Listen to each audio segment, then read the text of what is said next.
দুপুর ২টার মধ্যে বুয়েট ক্যাম্পাসে বিধিমালা লঙ্ঘন করে রাজনৈতিক সমাগম করায় মূল সংগঠক ইমতিয়াজ রাব্বি সহ অভিযুক্ত শিক্ষার্থীদের স্থায়ী বহিষ্কারের দাবি জানিয়েছেন শিক্ষার্থীরা। বুয়েট ক্যাম্পাসে সংবাদ সম্মেলন করে তারা এই দাবি জানান। স্টুডেন্টস ওয়েলফেয়ার পরিচালক দায়িত্ব পালনে ব্যর্থ, তাই তার বিরুদ্ধেও শাস্তিমূলক ব্যবস্থা নেওয়ার দাবি আন্দোলনকারীদের।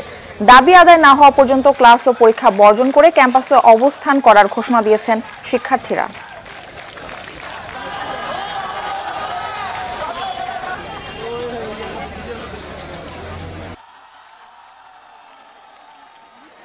আমরা আজ দুপুর ২টার মধ্যে লিখিতভাবে ইমতিয়াজ রাব্বির স্থায়ী একাডেমিক বহিষ্কার নিশ্চিত করার দাবি জানাচ্ছি। উক্ত ঘটনায় ইমতিয়াজ রাব্বির সাথে বুয়েটের বাকি যে সকল শিক্ষার্থীরা জড়িত ছিল তাদের একাংশের নাম পরিচয় আমরা ছবি এবং ভিডিও ফুটেজের মাধ্যমে চিহ্নিত করেছি।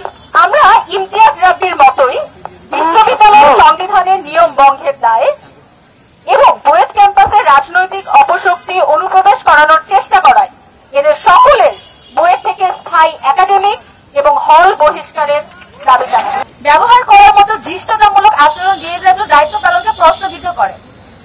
আমরা দায়িত্ব পালনে ব্যর্থ এবং ডিএসডব্লিউ দ্রুততম সময়ের